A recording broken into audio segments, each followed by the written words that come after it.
그동안 안녕하셨습니까? 새해 처음 보죠. 벌써 새해가 한 달이 다 돼가는데 우리는 처음으로 마치 신년 예배를 드리는 것처럼 오늘 처음으로 함께 모여서 예배합니다. 올 한 해 만만치 않겠지만 하나님의 은혜를 날마다 경험하며 소망의 한 해가 되시기를 주님의 이름으로 축원합니다. 작년 1월 20일 날 처음 확진자가 생기고 나서 벌써 1년이라고 하는 시간이 지났습니다. 세계적으로 보면 거의 1억 명 정도의 확진자가 생겼고 200만 명이 넘는 사람의 코로나 때문에 세상을 떠났습니다. 우리나라도 한 7만 5천 명 정도에 이르고 또 사망자도 한 1,300명을 넘어가고 있습니다. 안타깝게도 원주도 어저께까지 443명의 확진자가 생겼고 4명의 사망자가 그동안 있었습니다. 1,000명이 넘어가던 3차 확산 때문에 예배를 드리지 못했었는데 이제 좀 진정 기미가 보여서 이제 20% 내에 대면에서 예배 드릴 수 있는 예배가 시작이 됐습니다. 이 상황이 얼마나 갈까 안타깝지만 아직 꼬리가 보이질 않습니다. 많은 백성들이 백신과 치료제에 기대를 하고 있지만 그 결과를 예측하기가 참 어렵습니다. 아마 우리의 기대보다 좀 길어지는 코로나 상황이 우리를 우울하게 만들고 더욱 힘들게 할 것입니다. 여러분의 마음을 더욱더 굳건히 하시고 믿음 안에 서시기를 주님의 이름으로 축원합니다. 눈에 보이지 않는 코로나가 세상을 바꾸고 있지요. 그래서 학자들 중에서는 이제는 코로나 전과 코로나 후로 세대를 나누어야 될 때가 왔다라고 말하는 사람들도 있습니다. 더 나아가서 코로나와 상관없이 지금 세상은 우리가 상상하지 못할 정도로 급변하고 있습니다. 앞으로 10년 동안 일어날 변화는 우리가 지난 100년 동안에 겪었던 변화보다도 훨씬 더 많이 세상이 변화될 것입니다. 이제 우리가 과거에 익숙해져 있던 방법으로 익숙해진 것으로 변화되는 세상을 변화시키기는커녕 생존을 염려하게 되었습니다. 분명한 것은 이렇게 세상이 급격하게 바꿀 때에 우리도 바뀌어야 된다고 하는 것이지요. 이 말은 내가 변화해도 되고 변화하지 않아도 되는 어떤 선택의 문제가 아니라 반드시 변화되어야 된다고 하는 것이죠. 그래야 살아날 수 있기 때문입니다. 우리가 한번 보면 공중파에 있었던 코미디 프로그램이 다 사라졌습니다. 이런 코로나의 이런 어려울 때야말로 우리 모든 국민들이 정말 웃음이 필요한 세상임에도 불구하고 아이러니하게도 코미디 프로그램이 다 사라졌습니다. 왜 사라졌을까요? 사람들이 코미디 프로그램을 보면서 더 이상 웃지 않게 됐기 때문입니다. 사람들이 웃지 않는 코미디 프로그램은 웃음이 필요로 한 세상이지만 사라질 수밖에 없는 것이지요. 코미디 프로그램만 그럴까요? 불과 10년 전 2011년만 하더라도 세계의 휴대폰 시장의 점유율 1위를 자랑하던 노키아라고 하는 휴대폰 회사가 애플과 삼성에 밀려서 4년 만에 몰락을 하고 말았습니다. 우리가 휴대폰을 처음 쓸 당시에 굉장히 고급으로 치던 모토로라 회사도 지금은 겨우 명맥만 유지하고 있습니다. 얼마 전만 하더라도 우리가 집에 그저 하나 정도는 갖고 싶어 했던 일제 소니 제품도 이제는 우리에게 별 의미가 없어졌습니다. 우리나라의 LG도 휴대폰 사업을 이제 접게 됩니다. 이제 우리에게 통하지 않는 속담 하나가 생겼습니다. 우리가 어릴 때는 공든탑이 무너지랴 이렇게 배웠지만 이제는 공든탑도 변화되지 않으면 한순간에 무너진다고 하는 것이죠. 세우기는 어려워도 무너지는 것은 한순간인 세상에 우리는 살아가고 있습니다. 우리나라의 미래가 어디에 달려있느냐라고 물어보면, 외국에 가서 물어보면 그 사람들이 하는 대답은 딱 하나입니다. 너네 나라는 삼성과 현대와 LG 이 세 개가 너네 나라를 좌우할 것이다 하는 것이죠. 삼성, 현대, LG가 지금은 세계의 선두 그룹이라 하더라도 앞서 변화되어 가는 것을 따라가지 못하면 그들도 언젠가는 무너지게 됩니다. 그런 상황이 발생한다면 우리들에게 미칠 삶의 여파를 생각하면 상상하기가 두려울 정도입니다. 코로나 때문에 앞으로 예측되는 것 중에 하나가 비단 경제뿐이 아닙니다. 학교에 제대로 가지 못하는 아이들을 생각해 보면 학력 저하가 심각해져서 학력의 양극화 현상이 심각해질 것입니다.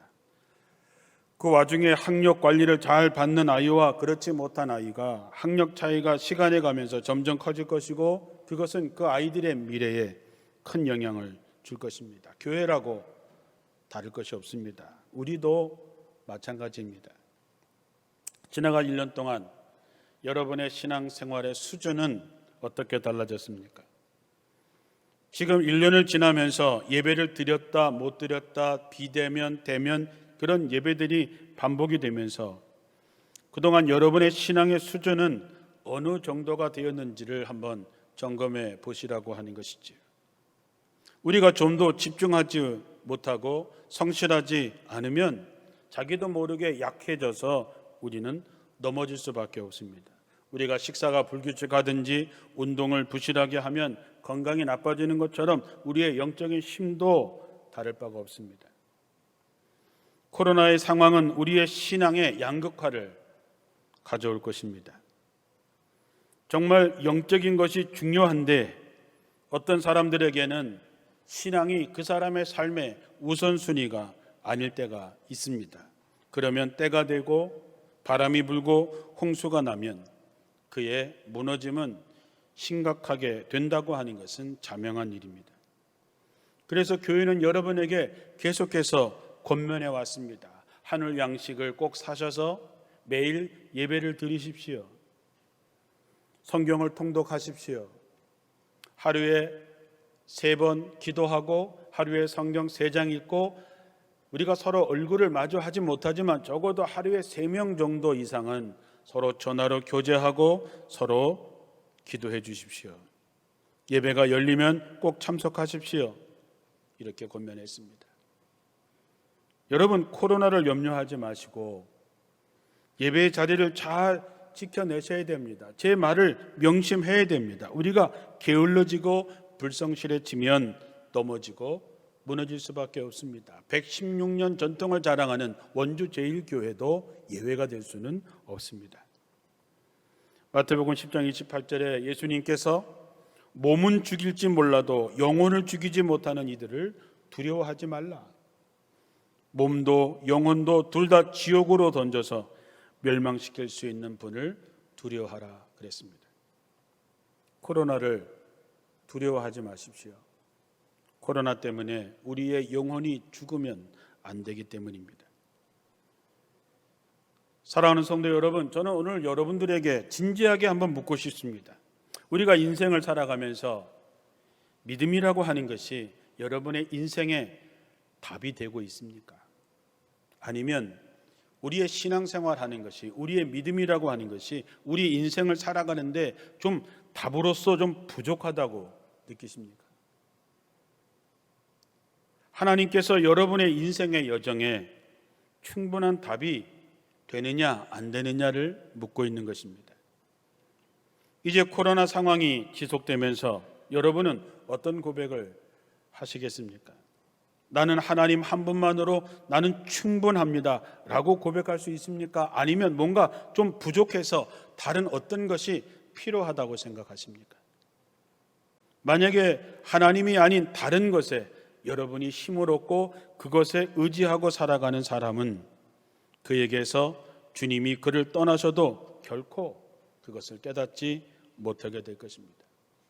오늘 부른 찬양처럼 눈을 뜨고 있어도 보지 못하고 제대로 그 길을 걸을 수 없는 것이지요.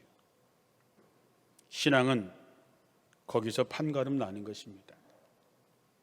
믿는다면, 내가 정말로 믿는다면 그 사람은 삶으로 그것을 증명해 보여야 됩니다.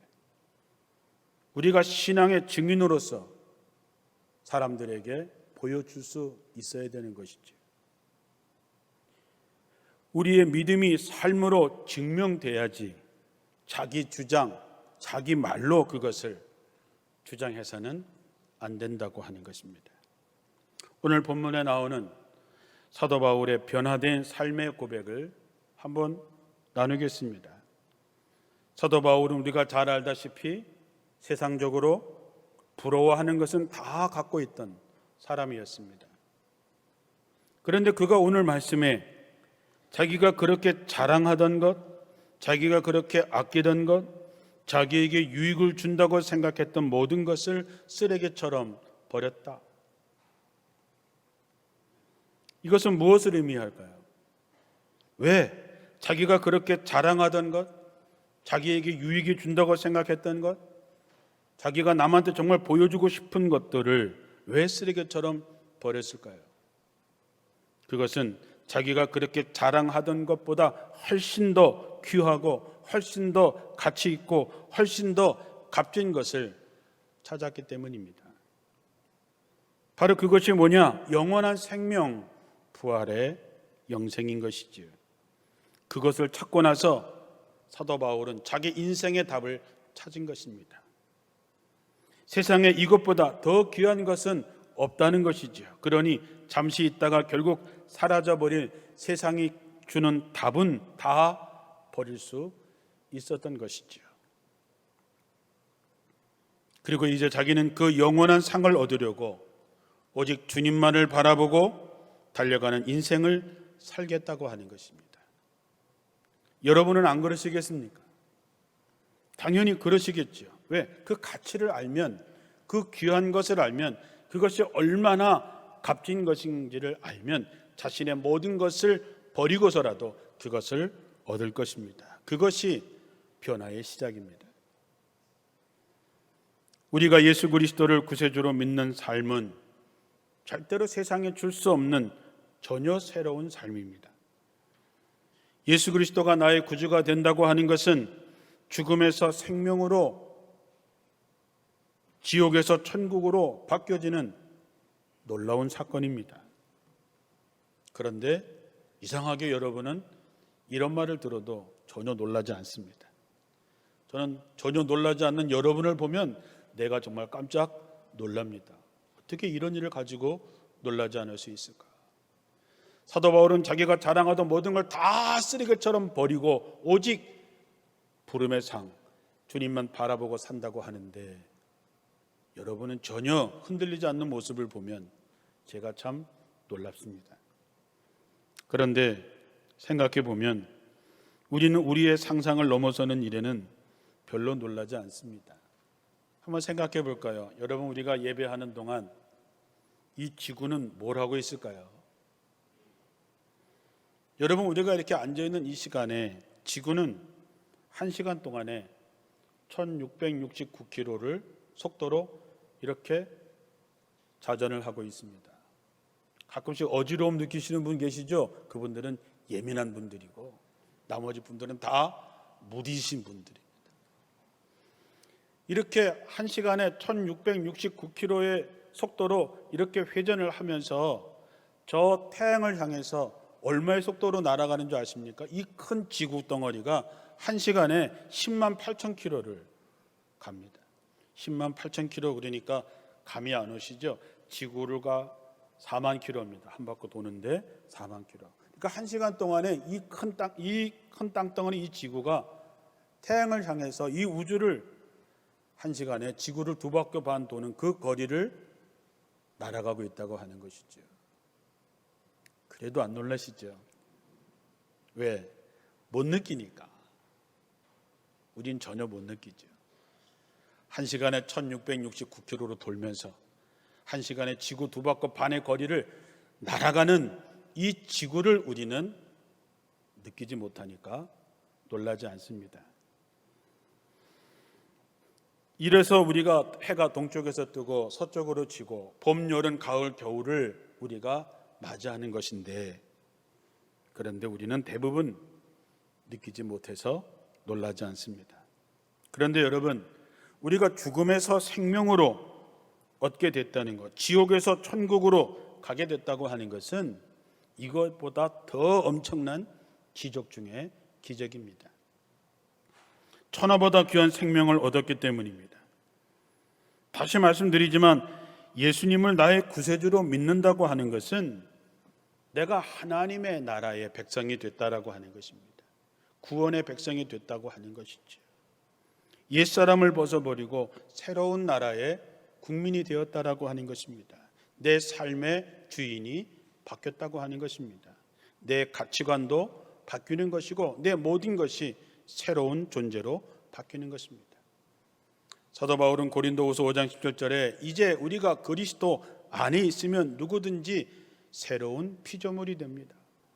보십시오. 이전 것은 지나갔습니다. 이제 우리 모두가 다 새 것이 되었습니다.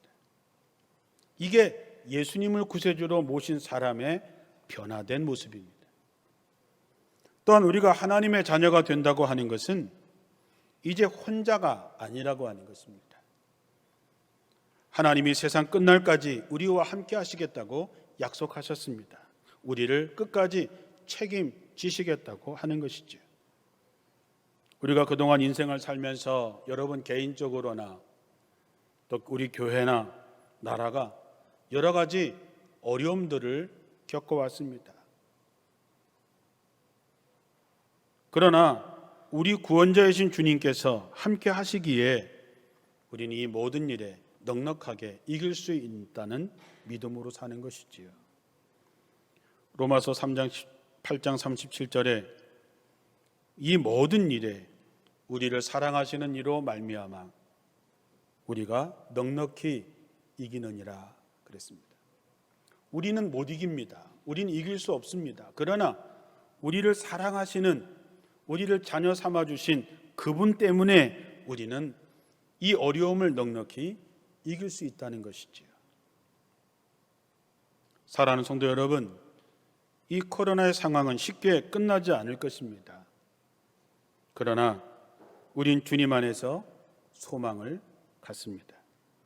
이 또한 지나갈 것이기 때문입니다. 아무리 어두워도 시간이 지나면 밝은 아침이 옵니다.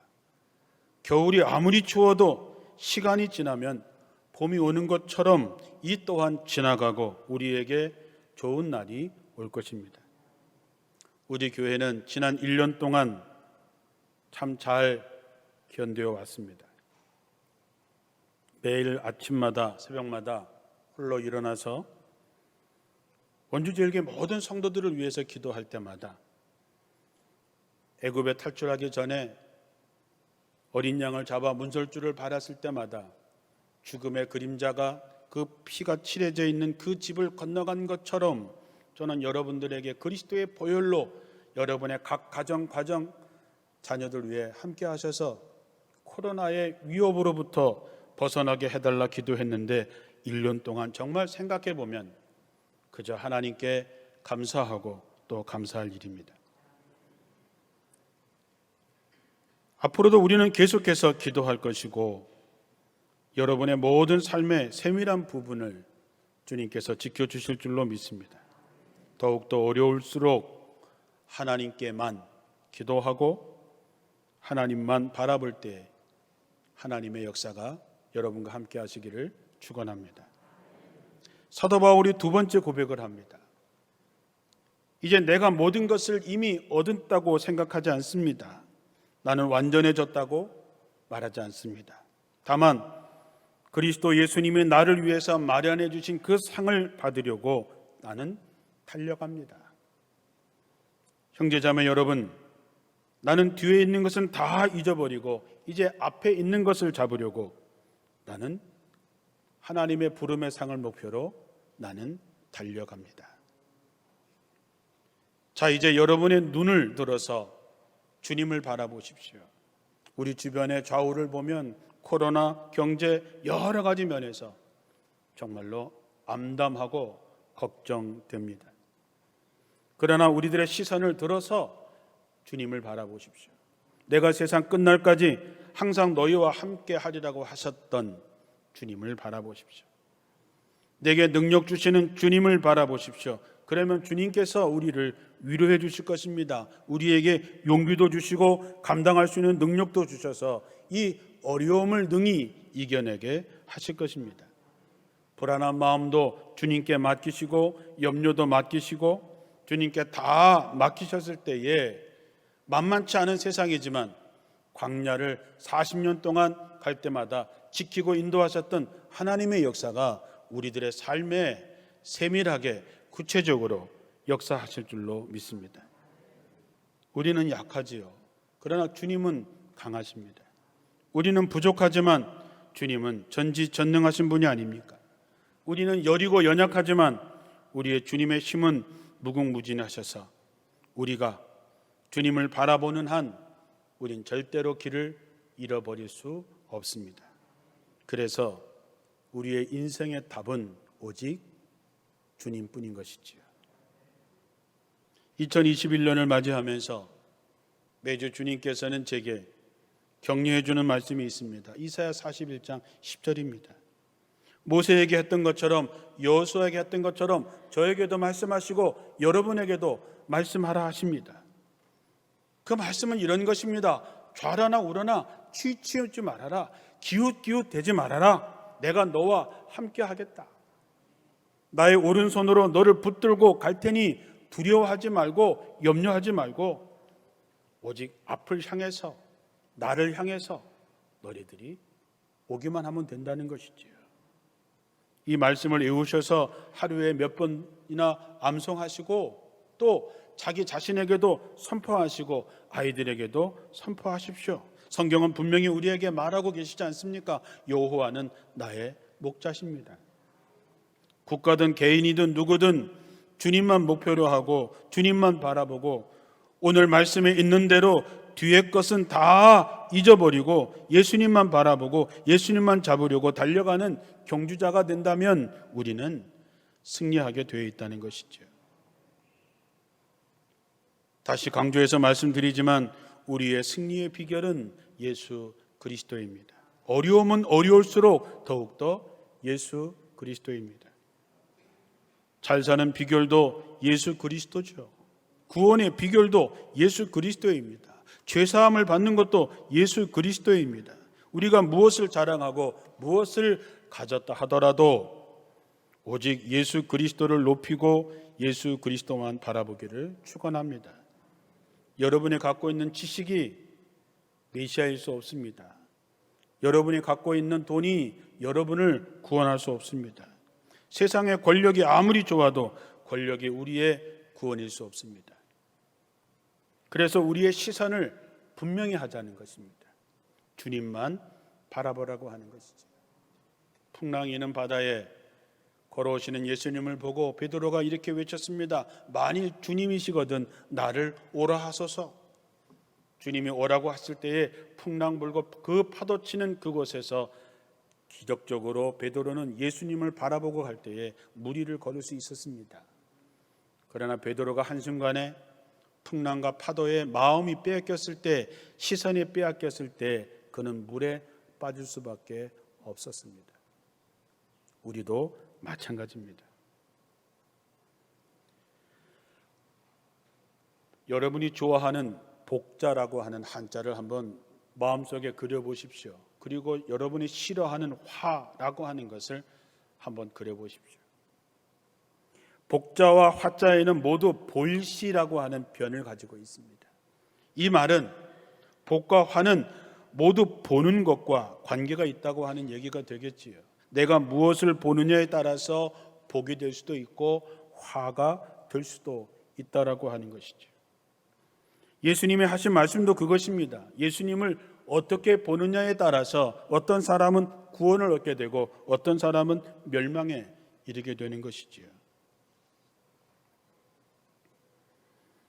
십자가가 어떤 사람에게는 미련한 것이지만 십자가가 어떤 사람에게는 구원의 능력이 되는 것과 같은 얘기입니다. 사랑하는 성도 여러분, 사도 바울처럼 모든 일에 주님만 바라보는 여러분 되시기를 주님의 이름으로 축원합니다. 그분은 분명히 책임져 주신다고 약속했습니다. 여러분의 삶에 중요할 때마다 그곳에는 예수님께서 미리 가셔서 거기서 기다리십니다.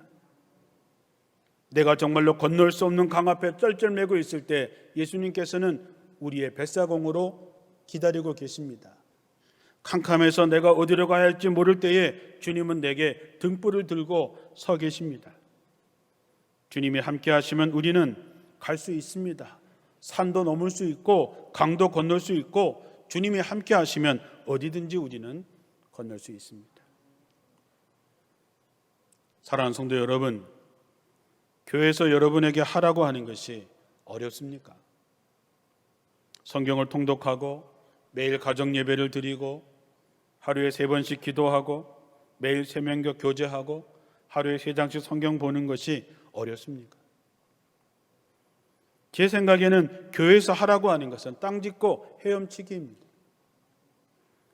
여러분이 병이 나면 고치려고 의사가 시키는 대로 뭘 시켜도 다 하시면서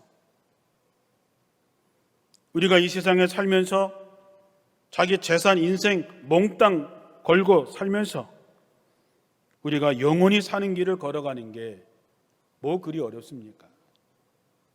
우리가 코로나에 감염 안 되려고 할 수 있는 것을 다 하시면서 교회에서 영혼을 지키려고 가르치는 이 가르침이 뭐가 그렇게 어렵겠습니까? 아니면 나만 장군처럼 너무 쉬워서 그것을 무시하는 게 아니겠습니까? 사무엘 선지자는 오늘 우리에게 선포합니다. 주님께서 어느 것을 더 좋아하시겠습니까? 주님의 말씀에 순종하는 것이겠습니까? 아니면 번제나 화목제를 드리는 것이겠습니까? 잘 들으십시오. 순종이 제사보다 낫고 말씀을 따르는 것이 수양의 기름보다 낫습니다. 이 어려운 세상을 살면서 우리가 소망을 갖고 감사할 수 있는 것은 주님이 나와 함께 하시기 때문입니다. 내게 능력 주시는 자 안에서 우리는 승리할 수 있습니다. 오늘까지 인도하신 하나님께서 나의 갈 길 다 가도록 인도하실 것입니다. 올해 처음으로 이렇게 대면해서 예배를 드립니다. 코로나에 대한 방역도 철저하게 해야 되지요. 그러나 코로나 때문에 우리가 일어서는 안 되는 것이 있습니다. 그것이 여러분의 믿음이지요. 영적인 건강함입니다. 대면이든 비대면이든 우린 언제 어디서나 그리스도인으로 사는 것이고 믿음으로 사는 것입니다. 사랑하는 성도 여러분, 오늘 바울은 얘기합니다. 나는 그리스도 예수님 안에서 하나님이 위해서 나를 부르신 부름의 상을 얻으려고 나는 목표를 정하고 달려갑니다. 바울의 이 고백이 여러분들의 마음의 고백이 되시고 코로나의 어려운 상황에서도 전혀 흔들리지 않는 믿음의 사람으로 살아가시기를 주님의 이름으로 축원합니다.